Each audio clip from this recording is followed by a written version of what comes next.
Hello ವೀಕ್ಷಕರೇ, simply kitchen ಚಾನಲ್ಗೆ ಸ್ವಾಗತ. ನಾನಿವತ್ತು ಚಿಕನ್ ಪಕೋಡ ಹೇಗೆ ಮಾಡೋದು ಅಂತ ತೋರಿಸ್ತೀನಿ. ಸಿಂಪಲ್ಲಾಗಿ, ಕ್ವಿಕ್ಕಾಗಿ. ಅದಕ್ಕೆ ಗ್ರೀನ್ ಪೇಸ್ಟ್ ಮಾಡ್ಕೊಳ್ಳೋದಕ್ಕೆ 4 ಹಸಿಮೆಣಸಿನ್ಕಾಯಿ ತೊಗೊಂಡಿದ್ದೀನಿ. ಸ್ವಲ್ಪ ಕರ್ಬೇವಿನ ಸೊಪ್ಪು, ಒಂದು ಹಿಡಿಯಷ್ಟು ಕೊತ್ತಂಬರಿ ಸೊಪ್ಪು, ಶುಂಠಿ ಬೆಳ್ಳುಳ್ಳಿ ತೊಗೊಂಡು ಅದನ್ನು ಗ್ರೀನ್ ಪೇಸ್ಟ್ ಸ್ವಲ್ಪ ದಪ್ಪ ದಪ್ಪ ಗ್ರೈಂಡ್ ಮಾಡ್ಕೊಬೇಕು. ಇದಕ್ಕೆ ನೆನೆ ಅರ್ಧ ಸ್ಪೂನಷ್ಟು ಉಪ್ಪು ಹಾಕ್ತಿದ್ದೀನಿ. 2 ಸ್ಪೂನಷ್ಟು ಮೊಸರು ಆ್ಯಡ್ ಮಾಡ್ತಾಯಿದ್ದೀನಿ. ಇದನ್ನು ಕಲಿಸ್ಕೊಳ್ಳೋದಕ್ಕೆ 3/4 ಕಪ್ಪು ಕಡಲೆ ಹಿಟ್ಟು ತೊಗೊಂಡಿದ್ದೀನಿ. ಮಾಡ್ಕೊಂಡಿದ್ದಂಥ ಪೇಸ್ಟನ್ನು, ಗ್ರೀನ್ ಪೇಸ್ಟನ್ನು ಇವಾಗ ಇದಕ್ಕೆ ಹಾಕ್ಕೊಂಡು 3/4 ಕಪ್ಪಷ್ಟು ಕಡಲೆ ಹಿಟ್ಟು ಹಾಕ್ತಿದ್ದೀನಿ. ಅರ್ಧ ಕಪ್ಪಷ್ಟು, ಇದೇ ಕಪ್ಪಲ್ಲಿ ಅರ್ಧ ಕಪ್ಪಷ್ಟು ಕಾರ್ನ್ಫ್ಲೋರ್ ಪೌಡ್ರ್ ಹಾಕ್ತಿದ್ದೀನಿ.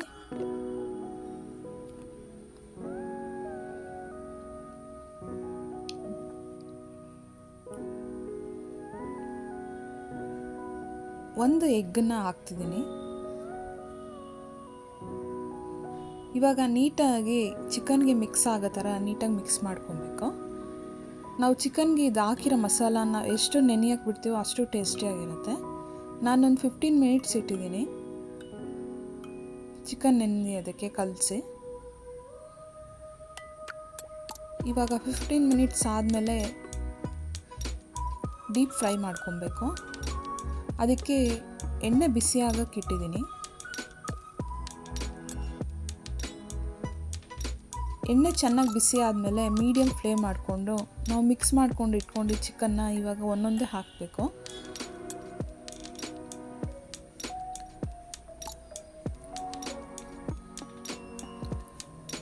ಮೇಲೆಲ್ಲ ತುಂಬ ಕ್ರಿಸ್ಪಿಯಾಗಿ, ಒಳಗೆ ಜ್ಯೂಸಿಯಾಗಿ ತುಂಬ ಚೆನ್ನಾಗಿರುತ್ತೆ. ಇದು ಯಾವ ಟೇಸ್ಟಿಂಗ್ ಪೌಡ್ರು ಇಲ್ಲದೆ ಈ ಥರ ಮಾಡಿಕೊಂಡ್ರೂ ತುಂಬ ಚೆನ್ನಾಗಿರುತ್ತೆ.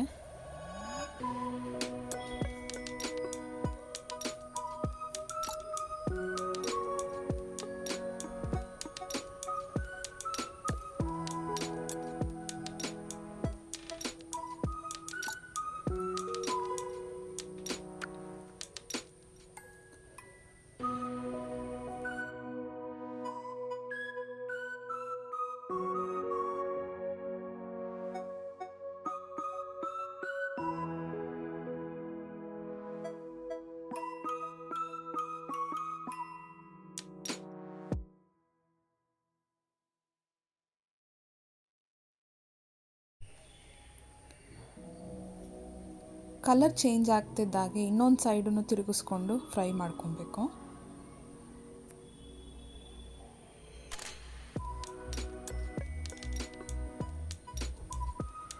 ಸಿಂಪಲ್ ಆಗಿದ್ರು ಟೇಸ್ಟ್ ತುಂಬ ಚೆನ್ನಾಗಿರುತ್ತೆ ಇದ್ರದ್ದು. ನೋಡಿ, ಈಗ ರೆಡಿ ಆಗಿದೆ. ಸರ್ವಿಂಗ್ ಪ್ಲೇಟಿಗೆ ಸರ್ವ್ ಮಾಡಿಕೊಂಡು ಮಯೋನೀಸ್ ಜೊತೆ ಇಲ್ಲ ಟೊಮೆಟೊ ಸಾಸ್ ಜೊತೆ ಸರ್ವ್ ಮಾಡ್ಬೋದು. ನಾನು ಮಾಡಿರೋದು ನಿಮ್ಗೆ ಇಷ್ಟ ಆದರೆ ಲೈಕ್ ಮಾಡಿ, ಸಬ್ಸ್ಕ್ರೈಬ್ ಮಾಡಿ. Thank you for watching.